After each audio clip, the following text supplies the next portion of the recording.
कहानी की शुरुआत में हम विल नाम के एक साइंटिस्ट को देखते हैं जो अल्जाइमर नामी बीमारी का इलाज ढूंढ रहा था, क्योंकि उनके पिता भी अल्जाइमर बीमारी के शिकार थे। विल का उसके पिता के अलावा इस दुनिया में और कोई नहीं था, इसीलिए वो हर हाल में अल्जाइमर नामी बीमारी की दवा बनाना चाहता था। अल्जाइमर एक ऐसी बीमारी है जिसमें धीरे धीरे मरीज की याददाश्त कमजोर होने लगती है और एंड में वो इंसान अपना नाम तक भूल जाता है। अब विल का इस दुनिया में अपने फादर के अलावा और कोई था भी नहीं, इसलिए वो अपने फादर को खुद से दूर होते नहीं देख सकता था। विल दिन रात मेहनत करके फाइनली एक दवा बना लेता है, लेकिन सबसे पहले इंसान पर इस दवा को टेस्ट करना एक रिस्की काम था, इसलिए ये दवा सबसे पहले एक फीमेल चिंपैंजी पर टेस्ट किया जाता है और जो रिजल्ट सामने आया उसने सबको हिलाकर रख दिया। इस दवा से वो फीमेल चिंपैंजी बहुत ज्यादा इंटेलिजेंट हो जाती है। विल जब उसकी इंटेलिजेंस देखता है तो उसे बहुत खुशी होती है और अब वो इस दवा को इंसानों पर इस्तेमाल करना चाहता है। विल सबसे पहले ये बात अपने सीनियर को बताता है और उसके बाद बोर्ड ऑफ मेंबर्स की एक मीटिंग रखी जाती है जहाँ पर वो अपनी प्रेजेंटेशन दे रहा होता है। विल की इस नई दवा से सबके सब बहुत खुश होते हैं क्योंकि इसके रिजल्ट्स बहुत ज्यादा पॉजिटिव थे। विल की प्रेजेंटेशन के दौरान दूसरी तरफ उस फीमेल चिंपैंजी को दिखाया जाता है जिसके ऊपर विल की दवा को इस्तेमाल किया गया था। वहाँ पर एक वर्कर आता है जो उसे वहाँ से दूसरी जगह शिफ्ट करना चाहता है, लेकिन आज उस चिंपैंजी का नेचर थोड़ा अलग था। वो उस जगह से दूसरी जगह शिफ्ट नहीं होना चाहती थी। जब वर्कर जबरदस्ती करता है तो उस चिंपैंजी को बहुत गुस्सा आता है। वो उस वर्कर का हाथ पकड़ लेती है और उसके बाद वहाँ से निकलकर चारों तरफ तोड़ फोड़ करना शुरू कर देती है। वो काबू से बाहर हो गई और उस जगह पहुँच जाती है जहाँ पर बोर्ड ऑफ मेंबर्स की मीटिंग चल रही होती है। यहाँ पर विल चाह कर भी उसे कंट्रोल नहीं कर पाता क्योंकि ये चिंपैंजी बहुत ज्यादा गुस्से में होती है, इसलिए इस चिंपैंजी को गोली मारनी पड़ती है जिससे उस चिंपैंजी की मौके पर ही मौत हो गई। इस हादसे के बाद बोर्ड के मेंबर्स ने ये माना कि विल की दवा की वजह से ये चिंपैंजी एग्रेसिव हो गई थी और अब चिंपैंजी की मौत के साथ साथ विल का ये पूरा का पूरा एक्सपेरिमेंट भी पूरी तरह से खत्म हो गया है। बोर्ड के मेंबर्स ने लैब में रखे सारे चिंपैंजी को मारने का हुक्म दिया क्योंकि उन पर भी विल की बनाई हुई दवा का इस्तेमाल किया गया था। हालांकि विल अपने बॉस को कन्विंस करने की कोशिश करता है कि मेरी दवा में कोई प्रॉब्लम नहीं है, लेकिन उसका बॉस साफ साफ मना कर देता है। वो कहता है कि अगर तुम्हारी दवा में प्रॉब्लम नहीं होती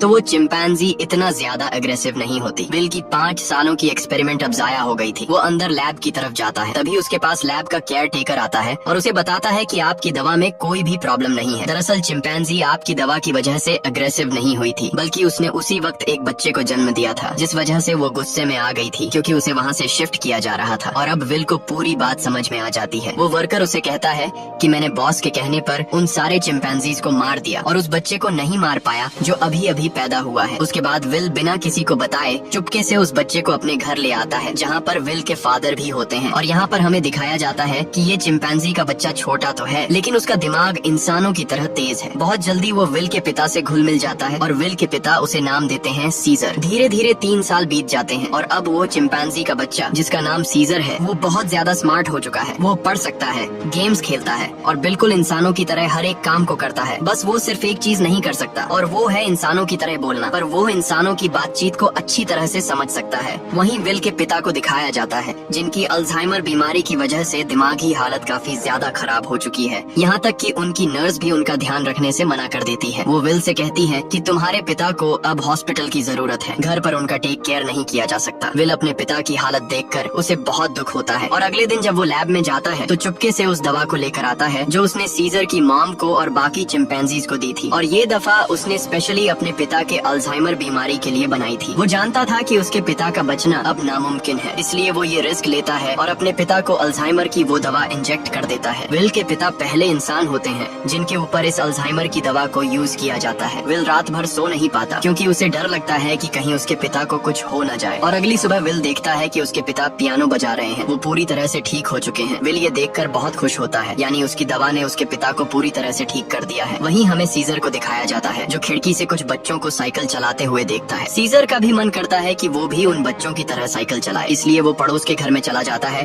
पर इस घर का मालिक बहुत ही खड़ूस इंसान था। वो सीजर को देख लेता है। अब वो सीजर को मारने के लिए बेसबॉल का बैट उठाकर उस पर हमला कर देता है, लेकिन उससे पहले कि वो उसे बुरी तरह से मारता, यहाँ पर विल और उसके पिता सीजर को बचा लेते हैं। विल पड़ोसी को समझाने की कोशिश करता है कि ये सिर्फ खेलने की कोशिश कर रहा था, इससे तुम्हें कोई खतरा नहीं है। पड़ोसी कहता है कि ये मेरे बच्चों को नुकसान पहुंचा सकता है और अगर ये बंदर का बच्चा दोबारा यहाँ पर आया तो मैं इसे मार दूंगा। यहाँ पर सीजर के पैर पर चोट लग गई होती है, इसलिए विल उसे डॉक्टर कैरोलिन के पास ले जाता है और जब कैरोलिन उसका इलाज करती है तो उसे पता चलता है कि ये बहुत ज्यादा इंटेलिजेंट है क्योंकि सीजर विल से इशारों में बात कर रहा होता है। जल्द ही विल और डॉक्टर कैरोलिन की आपस में दोस्ती हो जाती है। कैरोलिन को सीजर बहुत पसंद आ जाता है, इसलिए वो विल के घर आना शुरू कर देती है, जहाँ उसे पता चलता है कि सीजर हमेशा घर पर रहता है, उसे बाहर नहीं ले जाया जाता, इसीलिए सीजर हमेशा खिड़की से बाहर देखता रहता है। कैरोलिन विल से कहती है कि हमें उसे बाहर ले जाना चाहिए। विल को ये आइडिया पसंद आया और अगले दिन विल और कैरोलिन सीजर को पास के एक जंगल में ले गए जिसका नाम रेडवुड है। वह खूबसूरत जंगल सीजर के लिए किसी जन्नत से कम नहीं था। सीजर को ये जगह बहुत पसंद आई और इसी तरह से 2 साल और बीत जाते हैं। अब विल और कैरोलिन एक दूसरे के साथ रिलेशनशिप में आ चुके हैं। सीजर भी अब बड़ा हो चुका है और ये लोग हमेशा उस जंगल में आते हैं। एक दिन जब ये लोग रेडवुड जंगल में होते हैं तो वहाँ एक फैमिली आती है जिनके पास एक डॉग होता है जिसके गले में पट्टा बांधा गया होता है। वह डॉग सीजर पर भौंकने लग जाता है जिसे देखकर सीजर बहुत ज्यादा मायूस हो जाता है। सीजर इसलिए मायूस नहीं होता कि डॉग ने उस पर भौंका, बल्कि वो डॉग के गले में पट्टा देख लेता है और पट्टा तो उसके गले में भी विल ने बांधा था। वो विल से इशारे में पूछता है, क्या मैं तुम्हारा कोई पालतू जानवर हूँ? जिस पर विल जवाब देता है, नहीं, तुम पालतू नहीं हो, तुम मेरे बेटे हो। पर सीजर अब समझदार हो चुका था। वो अपने बारे में जानना चाहता था कि वो कौन है और कहाँ से आया है, इसलिए विल सीजर को अपनी लैब के बाहर ले जाता है और बताता है कि तुम्हारी मॉम यहाँ पर थी, हमने उसके ऊपर एक दवा का इस्तेमाल किया था और उसी दवा की वजह से आज तुम इतने ज्यादा इंटेलिजेंट हो। अब सीजर को अपने बारे में सब कुछ पता चल चुका है। इसके बाद ये लोग घर आते हैं जहाँ पर विल के पिता को दिखाया जाता है जिनकी अल्जाइमर बीमारी अब वापस पहले जैसी हो चुकी है। वो चम्मच के उल्टे तरफ से खाना खाने लगा। विल समझ गया कि अब इस दवा ने उसके पिता के दिमाग पर असर करना छोड़ दिया है। इस बात से विल बहुत परेशान होता है और जब विल काम पर गया होता है तो विल के पिता का गाड़ी चलाने का मूड हो जाता है, लेकिन अल्जाइमर बीमारी की वजह से वो भूल चुके होते हैं कि गाड़ी को ड्राइव कैसे किया जाता है। जब वो कार स्टार्ट करता है तो उसे कार कंट्रोल नहीं हो पाती, इसलिए वो सीधा जाकर अपने पड़ोसी की गाड़ी को टक्कर मार देता है। पड़ोसी जब यह सब कुछ देखता है तो वो जल्दी से बाहर आ जाता है। ये वही पड़ोसी है जिसने कुछ साल पहले सीजर को मारा था और अब वो विल के पिता को कॉलर से पकड़कर गाड़ी से बाहर निकालता है, उन्हें मारने लगता है। तभी अचानक खिड़की से सीजर की नजर उन पर पड़ती है और जब वह देखता है कि उनका पड़ोसी विल के पिता को मार रहा है तो वह अपने आप को कंट्रोल नहीं कर पाता। वो बाहर आता है और उस पर हमला कर देता है। सीजर इतना गुस्से में आ गया होता है कि वो उस पड़ोसी की उंगली काट लेता है, जिसके बाद उनका पड़ोसी विल के चिंपैंजी सीजर पर कोर्ट में केस करता है। इसीलिए कोर्ट ये फैसला करती है कि अब सीजर को घर पर नहीं रखा जा सकता। तब यहाँ एनिमल कंट्रोल टीम आती है और वो सीजर को उस जगह ले जाते हैं जहाँ पर और भी चिंपैंजीज रहते हैं। सीजर को लगा कि वो यहाँ घूमने के लिए आया है, इसलिए वो एक्टिविटी हॉल को देखकर खुश था, लेकिन उसे पता नहीं था कि अब वो यहाँ हमेशा के लिए कैद रहने वाला है। सीजर जब विल को यहाँ से जाते देखता है तो वो उसके पास दौड़कर आता है, लेकिन अब सीजर उस जगह में कैद हो चुका था। सीजर विल के पास आया और शीशे के दूसरी ओर से इशारे करने लगा कि मुझे भी अपने साथ ले चलो, लेकिन विल मजबूर है और वो कहता है कि तुम्हें अब यहीं पर रहना होगा। इस बात से सीजर को बहुत दुख होता है और विल उसे यहीं पर छोड़कर चला जाता है। दूसरी तरफ विल के पिता को दिखाया जाता है जो एक बार फिर पूरी तरह से अल्जाइमर के शिकार हो चुके हैं और विल अब पहले से भी ज्यादा स्ट्रॉन्ग दवा बनाएगा ताकि वह अपने पिता की बीमारी को हमेशा के लिए ठीक कर दे। विल यह बात अपने बॉस को बताता है कि वह दवा जो मैंने पहले बनाई थी मैंने अपने पिता के ऊपर इस्तेमाल की थी, वो पूरी तरह से ठीक हो गए थे, लेकिन ज्यादा वक्त तक नहीं। अब वो दोबारा से कमजोर हो रहे हैं, इसलिए अब मैं पहले से भी ज्यादा स्ट्रॉन्ग दवा बनाना चाहता हूँ। उसका बॉस उसे इजाजत दे देता है। दूसरी तरफ सीजर को दिखाया जाता है जो बहुत ही ज्यादा उदास था। उसे उम्मीद थी कि जल्द विल आकर उसे घर ले जाएगा। वो सामने की दीवार पर चौक से एक ड्राइंग बनाता है जो कि उस खिड़की का नक्शा था जिससे वो अपने घर से बाहर देखा करता था। वो अपने घर को बहुत ज्यादा मिस कर रहा था। इधर विल दिन रात कड़ी मेहनत के बाद वो दवा बना लेता है। अब इस दवा को एक चिंपैंजी पर यूज करने की तैयारी की जाती है और जब दवा को उसकी बॉडी में इंजेक्ट किया जा रहा होता है तभी प्रेशर की वजह से एक पाइप निकल जाता है। वहाँ पर उनका एक वर्कर होता है जिसका नाम फ्रैंकलिन है। दवा की कुछ गैस उसकी नाक के अंदर चली जाती है क्योंकि उसने मास्क नहीं पहना होता। हालांकि उस वक्त उस पर गैस का कोई असर नहीं पड़ता और यह लोग उस चिंपैंजी के बॉडी में दवा इंजेक्ट कर लेते हैं, जिसके बाद वो चिंपैंजी बहुत ज्यादा इंटेलिजेंट हो जाता है, यानी कि उनकी यह दवा भी कामयाब हो गई। इसके बाद विल और कैरोलिन सीजर से मिलने जाते हैं जिसे बहुत ही छोटे पिंजरे के अंदर कैद किया गया होता है। यहाँ पर सीजर के हाथ में चोट भी लगी होती है जिससे विल को बहुत गुस्सा आता है और वहाँ के गार्ड्स को धमकी देता है कि अगर तुमने इसके साथ कोई भी गलत सलूक किया तो मैं तुम्हारे इस जगह को बंद करवा दूंगा। विल के आने से सीजर बहुत खुश था क्योंकि वो समझ रहा था कि विल आज उसे घर वापस ले जाएगा, लेकिन विल उसे कहता है कि जब तक कोर्ट मुझे इजाजत नहीं देती मैं तुम्हें घर वापस नहीं ले जा सकता। जिसके बाद विल यहाँ से चला जाता है और सीजर बहुत ज्यादा उदास हो जाता है। उसे घर की बहुत याद आती है। यहाँ उसे गंदा खाना और जेल का स्टाफ उसके साथ बहुत बुरा सलूक करते हैं। जब विल अपने घर जाता है तो देखता है कि उसके पिता की हालत बहुत ज्यादा खराब है। वो उन्हें दवा देना चाहता है पर विल के पिता मना मना कर देते हैं। वो कहते हैं कि अब मेरा वक्त आ चुका है और उसके बाद विल के पिता की डेथ हो जाती है। विल अपने पिता की डेथ से पूरी तरह से टूट जाता है और अब सीजर के अलावा उसका कोई भी नहीं है। वो उसे अपना बेटा मानता है, इसलिए वो बहुत सारे पैसे लेकर उस जगह जाता है जहाँ पर सीजर को कैद किया गया है। वहाँ का जो हेड होता है विल उसे बहुत सारे पैसे देता है और कहता है कि मैं सीजर को अपने साथ ले जाना चाहता हूँ। उस जगह का हेड इतने सारे पैसे देखकर विल की बात मान जाता है। विल सीजर के पास आया और उसे अपने साथ चलने को कहा, लेकिन सीजर दरवाजा बंद कर देता है क्योंकि अब वो विल के साथ नहीं जाना चाहता। हालांकि सीजर को विल से बिछड़ने का दुख तो था, लेकिन अब वो किसी का पालतू बनकर जिंदगी नहीं गुजारना चाहता था। वो अपने साथ साथ उस जगह में बंद बाकी चिंपैंजीज को भी आजाद देखना चाहता था, जिसके बाद विल को लौटना पड़ता है। रात को उस जगह काम करने वाले एक लड़के के कुछ दोस्त यहाँ पर चिंपैंजीज को देखने के लिए आते हैं और जब इनमें से एक लड़का सीजर के पास आता है तो सीजर उसे पकड़कर अपनी तरफ खींचता है और उसकी जेब से चाकू निकाल लेता है। उस चाकू से सीजर रात को अपने सेल का गेट खोल लेता है। उसके बाद वो सेल से निकलकर चुपके से छत के रास्ते से होते हुए सीधा विल के घर पहुंच जाता है, जहां पर उसे वो नई दवा मिल जाती है जो विल ने अल्जाइमर के नए पेशेंट्स के लिए बनाई थी। और अब इस दवा को लेकर वापस वो उसी जगह आ जाता है जहां पर बाकी चिंपैंजीज को कैद किया गया है और वहां पर उस दवा को खोल देता है, जिससे सारी की सारी गैस चिंपैंजीज इनहेल कर लेते हैं, जिसके बाद सब के सब चिंपैंजीज सीजर की तरह इंटेलिजेंट हो जाते हैं। उनके अंदर सोचने समझने की शक्ति आ जाती है और सीजर का पहला मिशन भी यही था कि सब चिंपैंजीज मेरी तरह इंटेलिजेंट हो जाएं, तभी हम सब इस जगह से भाग पाएंगे। और वो ऐसा करने में कामयाब हो गया। लेकिन दूसरी तरफ फ्रैंकलिन, जिसका गलती से वो गैस नाक के जरिए अंदर चली गई थी, उसकी डेथ हो जाती है। इसका मतलब ये है कि यह दवा सिर्फ चिंपैंजीज पर असर करती है और इंसानों को यह दवा मार देती है। वहीं सीजर को दिखाया जाता है जो अब बाकी चिंपैंजीज के साथ उस जगह से भागना चाहता है, लेकिन तभी वहाँ का एक वर्कर जो सब चिंपैंजीज को बहुत टॉर्चर किया करता था वो आ जाता है और जब वो अपनी करंट वाली स्टिक से उन्हें करंट लगाने की कोशिश करता है तो सीजर उसका हाथ पकड़ लेता है। वो कहता है कि अपने गंदे हाथ मुझसे दूर रखो और यहाँ पर पहली बार सीजर बोलता है नो। इसके बाद सीजर उसे पंच मारकर वहीं पर गिरा देता है और बाकी सब चिंपैंजीज को आजाद कर देता है। वो वर्कर उठकर एक बार फिर से अपनी इलेक्ट्रिक स्टिक लेकर उनकी तरफ बढ़ता है, लेकिन सीजर उस पर प्रेशर से पानी खोल देता है, जिससे उसे करंट लगने से उसकी मौत हो जाती है। इसके बाद सीजर सब चिंपैंजीज को लेकर पास के एक जू में पहुंच जाता है। वो वहाँ के सभी चिंपैंजीज को आजाद करके अपनी टीम में शामिल कर लेता है और अब ये सब के सब विल की लैब में पहुंच जाते हैं। वहाँ पर भी बहुत सारे चिंपैंजीज होते हैं, ये उन्हें भी आजाद कर देते हैं और अब इन सब की एक टीम बन चुकी है। वहीं विल, जिसे सीजर की बहुत ज्यादा याद आती है, वह उस जगह कॉल करता है जहाँ पर सीजर को कैद कर रखा गया था, पर उसका कॉल कोई रिसीव नहीं करता, इसलिए वह जल्दी से कैरोलिन के साथ वहाँ पर पहुँच जाता है। वो देखते हैं कि यहाँ पर तो एक भी चिंपैंजी मौजूद नहीं। तभी उन्हें एक जख्मी वर्कर दिखाई देता है। विल उससे पूछता है कि यहाँ पर क्या हुआ। वह बताता है कि तुम्हारा सीजर सबको अपने साथ ले गया और वह पहली बार बोला भी था। ये सुनकर विल बहुत ज्यादा परेशान हो जाता है और अब वह समझ जाता है कि सीजर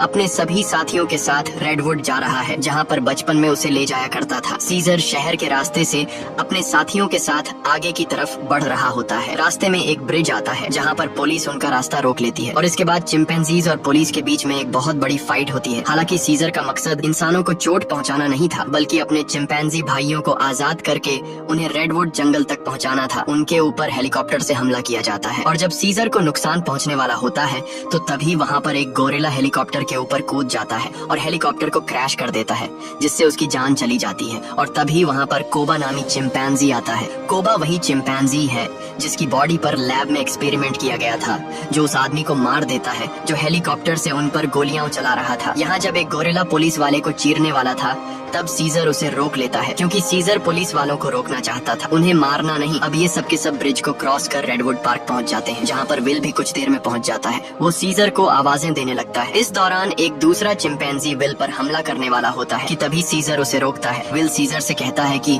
तुम मेरे साथ घर चलो, नाराजगी छोड़ दो, नहीं तो पुलिस तुम सबको मार देगी। सीजर विल को अपने गले लगाता है और उसके कान में कहता है कि अब यही मेरा घर है। और विल समझ जाता है कि सीजर को उसकी दुनिया मिल चुकी है, वह उसके साथ लौट कर नहीं आएगा। विल सीजर से कहता है ठीक है, ये तुम्हारी जिंदगी है, जी लो इसे। जिसके बाद विल सीजर को यहीं छोड़कर चला जाता है। अब सीजर और उसके साथियों की यह एक नई दुनिया है और सीजर इन सब का लीडर है। वहीं हमें विल के पड़ोसी को दिखाया जाता है जिसकी उंगली सीजर ने काटी थी और अचानक उसकी नाक से खून निकलने लगता है। दरअसल फ्रैंकलिन, जो विल का कोलीग था जिसने एक्सपेरिमेंट के दौरान गैस इनहेल कर ली थी, वो ये सब कुछ बताने के लिए विल के घर आया था, लेकिन विल घर पर न होने की वजह से फ्रैंकलिन उसके पड़ोसी के पास गया। अचानक उसे खांसी आई जिससे खून के छींटे उसके ऊपर गिर गए और अब ये भी उस वायरस से इन्फेक्टेड है। दरअसल ये एक पायलट होता है जो कि इंटरनेशनल फ्लाइट्स उड़ाता है। इसका मतलब ये वायरस पूरी दुनिया में फैला देगा जिससे पूरी दुनिया बदल जाएगी, और होता भी ऐसा ही है। इस मूवी का सेकंड पार्ट 2014 में आया था जिसमें दिखाया जाता है कि वायरस को फैले हुए आज 10 साल हो चुके हैं और दुनिया से इंसानों की बहुत बड़ी आबादी खत्म हो चुकी है। जहां एक तरफ इंसानों की आबादी कम हो रही थी, दूसरी तरफ चिंपैंजीज की जनरेशन बढ़ती जा रही थी। ये सभी उस जंगल में पूरी तरह से फैल चुके थे और वो सभी अब पहले से भी ज्यादा स्ट्रॉन्ग हो चुके थे। यहाँ हमें सीजर को दिखाया जाता है। वो अब भी सभी चिंपैंजीज का लीडर है और इस जंगल में सीजर का ही राज चलता है। इस जंगल में अब इंसानों का आना मना है। सीजर का अब एक बेटा हो चुका है जिसका नाम ब्लू आई है। एक दिन सीजर का बेटा जब अपने दोस्त के साथ जंगल में घूम रहा होता है, तभी उनके सामने एक इंसान आ जाता है जो जंगल में अपनी टीम के साथ हाइड्रो इलेक्ट्रिक डैम देख रहा होता है ताकि पूरे शहर को इलेक्ट्रिसिटी दोबारा से दी जा सके, और ये डैम चिंपैंजीज के इलाके में है। अब वो आदमी जब सीजर के बेटे ब्लू आई और उसके दोस्त को देखता है तो वो बहुत ज्यादा डर जाता है और अपनी गन निकाल लेता है। सीजर का बेटा भी गुर्राने लगता है। वो आदमी डर कर गोली चला देता है जिससे सीजर के बेटे का दोस्त घायल हो जाता है। गोली की आवाज सुनकर सभी चिंपैंजीज यहाँ पर आ जाते हैं। साथ ही जिस आदमी ने गोली चलाई होती है उसके साथी भी आ जाते हैं जो यहाँ पर डैम ढूंढ रहे होते हैं। चिंपैंजीज उन्हें मारना चाहते हैं। वो सब उन लोगों पर बहुत ज्यादा गुस्सा होते हैं। तभी इंसानों के ग्रुप का लीडर आगे आता है जिसका नाम मैल्कम है। वो सीजर से बात करता है। वो उसे बताता है कि हम यहाँ पर किसी को नुकसान पहुँचाने के लिए नहीं आए, हम तो बस यहाँ सिर्फ शहर की बिजली ठीक करने के लिए डैम ढूंढ रहे हैं। सीजर उससे कहता है चलो ठीक है, इस बार तुम आ गए लेकिन दोबारा यहाँ पर मत आना, तुम सब यहाँ से चले जाओ। अब वो सब के सब यहाँ से चले जाते हैं और इन्हीं चिंपैंजीज में जो कोबा होता है जिसके ऊपर कभी इंसानों ने एक्सपेरिमेंट्स किए थे, जो इंसानों से बहुत ज्यादा नफरत करता है, वो सभी चिंपैंजीज से कहता है कि इंसान दोबारा से हमारे इलाके में आ गए हैं, वो हमें फिर से नुकसान पहुंचाएंगे, इसलिए इंसानों को हमें अपनी ताकत दिखानी होगी। और सीजर भी अब उसकी बातों में आ जाता है और ये सब तय करते हैं कि ये इंसानों की बस्ती में जाएंगे। और अब सीजर अपने घोड़े पर बैठकर सबके आगे होता है, उसके साथ सभी चिंपैंजीज इंसानों के इलाके में जाते हैं। यहाँ पर दिखाया जाता है कि जो पहले रोशनियों से चमकने वाला एक खूबसूरत शहर हुआ करता था, अब वो पूरी तरह से वीरान हो चुका है। यहाँ पर टेक्नोलॉजी और बहुत सारी चीजें अब पूरी तरह से खत्म हो चुकी हैं। सीजर अपनी पूरी सेना को लेकर इंसानों के इलाके में पहुंच जाता है, जहाँ पर मैल्कम एक बार फिर से सीजर के सामने आता है और वो सीजर से कहता है कि हम तुमसे माफी मांग चुके हैं। सीजर कहता है कि आज के बाद अगर हमारे इलाके में कोई भी आया तो हम उसे मार देंगे। हम युद्ध नहीं चाहते, लेकिन अगर इंसानों ने दोबारा हमारे इलाके में आने की कोशिश की तो हम किसी को नहीं छोड़ेंगे। यहाँ पर कोबा भी होता है। कोबा चाहता है कि वो इंसानों से युद्ध लड़े, लेकिन सीजर इंसानों को वार्निंग देकर यहाँ से पूरी सेना के साथ निकल जाता है। वहीं मैल्कम को दिखाया जाता है जो बहुत ज्यादा परेशान होता है क्योंकि जिस जगह में ये लोग रह रहे थे वहाँ पर बिजली नहीं थी और उनका पावर प्लांट खास उसी जगह में था जहाँ पर चिंपैंजीज का इलाका था। वहाँ पर जाना मतलब अपनी मौत को दावत देना है, लेकिन सारी जिंदगी ये लोग बिना इलेक्ट्रिसिटी के तो नहीं रह सकते थे, इसलिए उन्हें हर हाल में वहाँ पर जाकर बिजली ठीक करनी थी। मैल्कम अपने सीनियर से कहता है कि हमें एक बार सीजर से बात करके देखना चाहिए, क्या पता वो हमारी तकलीफ को समझ ले। जिसके बाद मैल्कम अपनी फैमिली और एक ग्रुप लेकर वहाँ जंगल के बाहर पहुँच जाता है। मैल्कम जब सीजर को अपनी सारी सिचुएशन बताता है तो सीजर समझ जाता है क्योंकि वो इंसानों के साथ रह चुका है। उसे पता है कि इलेक्ट्रिसिटी का मतलब क्या है और इंसानों के लिए वो कितनी जरूरी है। सीजर कहता है ठीक है, तुम लोग अंदर आ सकते हो, मगर एक शर्त पर, तुम्हें सारे हथियार हमारे हवाले करने होंगे। मैल्कम मान जाता है और अब अपनी टीम के साथ वो उस जगह पहुँच जाता है जहाँ पर पावर प्लांट है और इसके बाद ये लोग वहाँ पर काम करना शुरू कर देते हैं। मैल्कम की वाइफ और उसका बेटा चिंपैंजीज के बच्चों से बहुत जल्दी घुल मिल जाते हैं और जब ये लोग पावर प्लांट पर काम कर रहे होते हैं तभी एक चिंपैंजी को वहाँ पर छुपी हुई एक गन मिलती है और वो गन सीधा वो लेकर जाता है सीजर के पास। और जब सीजर को पता चलता है कि इंसान अपने साथ छुपाकर यहाँ पर गन लाए हैं तो उसका गुस्सा एक बार फिर से भड़क जाता है और वो मैल्कम और उसके साथियों से कहता है तुम जंगल छोड़कर चले जाओ। लेकिन तभी सीजर को पता चलता है कि उसकी पत्नी जो बहुत लंबे समय से बीमार थी, मैल्कम की पत्नी ने उसे दवा दी थी जिससे अब वो पूरी तरह से ठीक हो गई। ये देखकर सीजर इंसानों को एक और मौका देता है। वो कहता है तुम्हारे पास एक दिन और है, तुम इस पूरे पावर प्लांट को ठीक कर सकते हो और इसके बाद यहाँ से चले जाना। दरअसल मैल्कम का एक साथी जो कभी एक पुलिस ऑफिसर हुआ करता था, उसे चिंपैंजीज पर बिल्कुल भरोसा नहीं है। वो उनसे नफरत करता है और वो यहाँ पर गन्स लेकर आया होता है। उनके पास और भी गन्स होते हैं और जब ये लोग गन्स एक दूसरे को पास कर रहे होते हैं तो ऊपर से कोबा देख लेता है। कोबा गुस्से से लाल हो जाता है कि ये इंसान तो बिल्कुल बिल्कुल भी भरोसे के लायक नहीं है और कोबा इंसानों से बहुत ज्यादा नफरत करता है और वो जल्दी से सीजर के पास जाता है। वो उसे बताता है कि इंसानों के पास और भी हथियार हैं। इंसान भरोसे के लायक नहीं है, तुम्हें उन्हें हमारे इलाके से निकालना होगा। जिस पर सीजर उसे सब्र रखने को कहता है। इस बात से कोबा को गुस्सा आता है। वो कहता है तुम्हें अपने साथियों की बिल्कुल भी परवाह नहीं है, तुम इंसानों से प्यार करते हो क्योंकि तुम भी उन्हीं में से एक हो। और अब सीजर को इस बात पर गुस्सा आता है और वो कोबा पर हमला कर देता है। सीजर उसे बहुत बुरी तरह से घायल कर देता है। कोबा अब बदले की आग में जलने लगा। वो यहाँ से सीधा उस जगह जाता है जहाँ पर इंसान और उनके हथियार हैं। वो वहाँ से इंसानों के हथियार लेता है और बहुत सारे इंसानों को मार देता है और उन्हें मारने के बाद वापस वो अपने इलाके में आता है जहाँ पर वो अपने ही चिंपैंजीज के कई घरों को आग लगा देता है। और जब मौका देखता है कि सीजर बिल्कुल अकेला है, उसके पास कोई भी नहीं है, तो वो चुपके से सीजर को भी गोली मार देता है। सीजर वहीं झाड़ियों में गिर जाता है। इसके बाद कोबा अब सभी चिंपैंजीज के पास जाता है और कहता है इंसानों ने हमारे घर जला दिए और हमारे लीडर सीजर को भी मार दिया। वो हम पर हमला कर रहे हैं, हमें उन्हें सबक सिखाना होगा। कोबा इंसानों के खिलाफ युद्ध का ऐलान कर देता है। साथ ही वो यह भी ऐलान करता है कि अब मैं तुम सब का लीडर हूँ। इसे सब लीडर मान लेते हैं और इंसानों से युद्ध लड़ने के लिए तैयार हो जाते हैं। दूसरी तरफ इंसानों को दिखाया जाता है जहाँ उनके घरों में अब लाइट आ चुकी होती है क्योंकि पावर प्लांट ठीक हो चुका है। वो सब एक साथ मिलकर एंजॉय कर रहे होते हैं। वहीं कोबा अपनी पूरी सेना के साथ उस जगह पहुंच जाता है जहाँ पर इंसानों के हथियार हैं। सबसे पहले ये चिंपैंजीज इंसानों के हथियार को लूटते हैं और इसके बाद उन्हीं हथियारों से इंसानों के ऊपर हमला कर देते हैं। कई इंसानों को मार दिया जाता है। यहाँ पर वो छोटा चिंपैंजी भी होता है जिसे जंगल में एक इंसान ने गोली मारी थी और अब कोबा उसे हथियार देता है और कहता है तुम्हें इंसानों को मारना होगा, पर वो मना कर देता है क्योंकि सीजर ने उसे सिखाया था कि कभी भी किसी भी इंसान पर बिना वजह हमला मत करना। और जब वो बच्चा कोबा का ऑर्डर नहीं मानता तो कोबा उसे मार देता है। साथ ही जो चिंपैंजीज उसका हुक्म नहीं मानते वो उन्हें कैद कर लेता है। वही जंगल में मैल्कम और उसकी वाइफ शहर की तरफ आ रहे होते हैं। तभी वहाँ पर उन्हें सीजर दिखता है जो बहुत बुरी तरह से घायल होता है। वो सीजर को अपनी गाड़ी में बैठाकर अपने घर ले आते हैं। वो उसका ट्रीटमेंट करते हैं और सीजर का अच्छी तरह से ख्याल रखते हैं जिससे सीजर की जान में दोबारा जान आ जाती है। सीजर के होश में आने के बाद वो उन्हें बताता है कि मेरे पर हमला मेरे साथी ने किया है जिसका नाम है कोबा। मैल्कम को भी यहाँ पर पूरी बात समझ में आ जाती है। सीजर पूरी तरह से ठीक नहीं था, इसीलिए उसे पूरी तरह से रिकवर करने के लिए मैल्कम मेडिसिन लाने के लिए स्टोर पर जाता है और तभी उसके सामने सीजर का बेटा आ जाता है जिसके हाथ में गन होती है। वो मैल्कम को शूट करने वाला होता है कि मैल्कम उसे बता देता है तुम्हारे पिता सीजर अब भी जिंदा है, वो हमारे पास हैं और उन्हें और किसी ने नहीं बल्कि कोबा ने शूट किया है। इसके बाद मैल्कम सीजर के बेटे को अपने घर ले आता है। वो अपने पिता को जिंदा देखकर बहुत खुश हो जाता है, जहाँ पर सीजर का बेटा सीजर को बताता है कि किस तरह से कोबा ने अपने आप को लीडर बनाया और उसने बाहर की दुनिया में मासूम लोगों की जान ली। सीजर के बेटे को भी अब पता चल चुका है कि उसके पिता सीजर पर और किसी ने नहीं बल्कि कोबा ने गोली चलाई थी। इसीलिए अब वह वापस उसी जगह जाता है जहाँ पर कोबा ने इंसानों को और बहुत सारे चिंपैंजीज को बंदी बनाकर रखा है। सीजर का बेटा सबको आजाद कर देता है। मैल्कम भी उनका साथ देता है और वो उन सबको टावर के अंदर ले आता है जहाँ पर उसकी मुलाकात वही पुलिस ऑफिसर से होती है। वह ऑफिसर मैल्कम को बताता है